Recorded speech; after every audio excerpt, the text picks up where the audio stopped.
നവകേരള യാത്രയ്ക്ക് പിന്നാലെ വിവിധ ജില്ലകളിൽ മുഖാമുഖം പരിപാടിയുമായി സംസ്ഥാന സർക്കാർ. വിദ്യാർത്ഥികൾ, യുവജനങ്ങൾ, വനിതകൾ, ആദിവാസികൾ, സാംസ്കാരിക പ്രവർത്തകർ, കർഷകർ ഉൾപ്പെടെ വിവിധ മേഖലയിലുള്ളവർ മുഖാമുഖത്തിന്റെ ഭാഗമാകും. നവകേരള സൃഷ്ടിക്ക് തടസ്സം നിൽക്കുന്നത് കേന്ദ്ര സർക്കാരാണെന്നും കേരളത്തെ ശ്വാസം മുട്ടിക്കുന്ന നിലപാടിനെതിരെയാണ് ഡൽഹിയിലെ പ്രതിഷേധമെന്നും മുഖ്യമന്ത്രി വ്യക്തമാക്കി. മുഖ്യമന്ത്രിയും മന്ത്രിമാരും 140 നിയോജക മണ്ഡലങ്ങളിലും യാത്ര ചെയ്ത നവകേരള യാത്രയ്ക്ക് പിന്നാലെ വിവിധ ജില്ലകളിൽ മുഖാമുഖം പരിപാടികളും ജനകീയ സംവാദങ്ങളും ചർച്ചകളും സംഘടിപ്പിക്കാൻ ഒരുങ്ങുന്നു.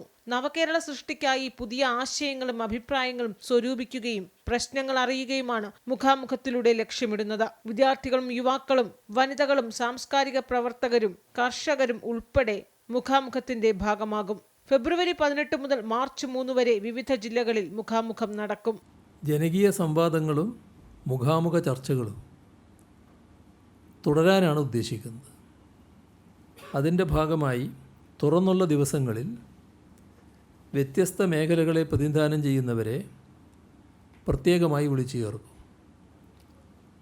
ആദ്യഘട്ടമെന്ന നിലയിൽ 10 കേന്ദ്രങ്ങളിൽ വ്യത്യസ്ത മേഖലയിലുള്ളവരെ ഉൾപ്പെടുത്തി മുഖാമുഖ പരിപാടി നടത്തും. കേന്ദ്ര സർക്കാർ കേരളത്തോട് കാട്ടുന്ന സാമ്പത്തിക അവഗണനയാണ് നവകേരള സൃഷ്ടിക്ക് പ്രധാന തടസ്സമെന്ന് മുഖ്യമന്ത്രി കുറ്റപ്പെടുത്തി. പല പദ്ധതികൾക്കുമുള്ള കേന്ദ്ര വിഹിതം നൽകുന്നില്ല.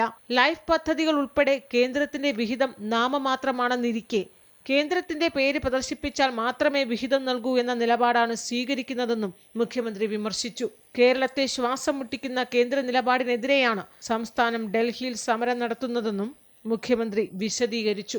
അമൃത ന്യൂസ്, തിരുവനന്തപുരം.